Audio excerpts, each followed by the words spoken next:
Every morning is a blessing, a brand new day has come. Kaya paratingin, itutuon natin ang ating pasasalamat sa ating poong may kapal para sa ating pang-araw-araw na pamumuhay na kasama natin ang ating mga fur babies. Yan ang aking share ngayon dito sa aking My Journal in Motion sa Love Life Me, Myself and I, this Alexander YouTube channel. As a fur parents, isa sa mga great day, yung mga happy memories and mga quiet moments na meron tayo sa ating mga fur babies, isang malaking biyaya na ito, isang malaking blessing sa ating mga puso na aalalahanin natin sa pagdating ng panahon na i-cherish natin balang araw. Minsan sa sobrang masyado na tayong na-attach sa ating mga fur babies, minsan alam nyo, dumarating sa pagkakataon sa akin na nasa na kaya yung mga magulang niya, yung mga kapatid niya. Kasi si Sachi the Puppy, nirigalo lang sa aking pamangkin na si Joanna. Dumating siya sa amin nung pandemic days. Kaya pag na-attach ka sa kanya, diba, parang gusto mong hanapin din o i-trace kung anong pinagmulan niya, di ba? Parang tao din naman yan, di ba? Minsan hinahanap ng mga pinaampon ng mga anak yung kanilang mga magulang para sa kanilang pagkakilanlan.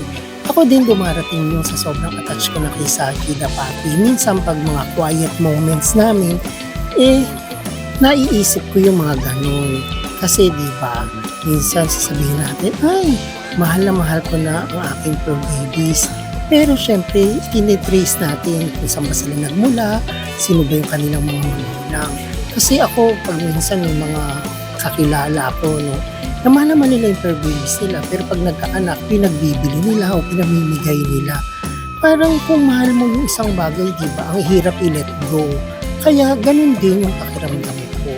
Gusto kong i-trace kung nasaan ang lahi ni Sachi the Puppy. Pero syempre, umiikot lang naman yung sa aking mga diwa, sa aking pag-iisip dahil ganun ko kamahal si Sachi the Puppy.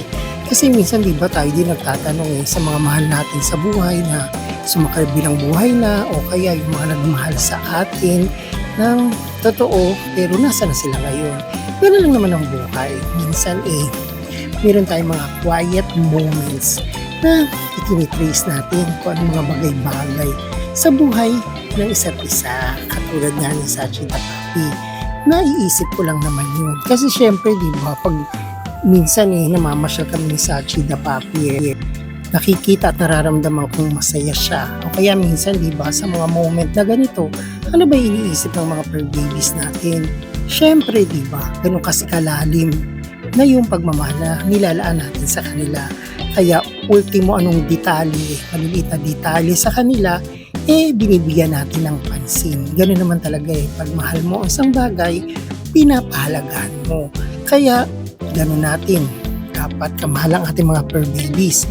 Kaya mga payo ko dyan sa mga gustong mag-alaga o mag-adapt ng mga fur baby, hindi basta-basta ang responsibilidad.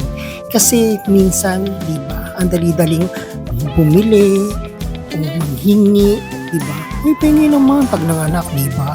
Pero hindi ganun ang responsibilidad na nakaatang sa inyo, kundi lalaliman nyo pa.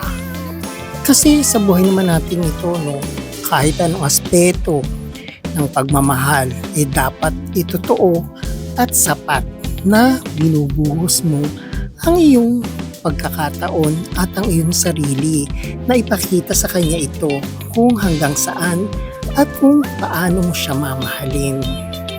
Kasi ganun din naman ang pinararamdam natin. Pinararamdam natin sa kanila, pinararamdam sa atin ang ating mga fur babies, yung loyalty. Kaya dapat loyal din tayo sa kanila. Kasi bihira silang magmahal. Diba? Tsaka tao sa puso yung kanilang mga ipinakikita na pagmamahal sa atin. Yung mga bagay na mga maliliit na detalye, ipinakikita nila. Kaya kayo mga may fur babies, mahalin at alagaan nyo sila. Ibigay na natin yung pagmamahalan na sa kanila. Kasi di ba lahat man tayo dito sinasabi nga natin short-lived lang tayo dito. di natin alam kung kailan tayo magkakasama. Kaya yan lang isi-share ko sa inyo ang aking quiet moments kay Shaq sa Chito Papi. Kaya thank you very much for watching. And please don't forget to subscribe, like, share, and comment to my video. Thank you very much and God bless.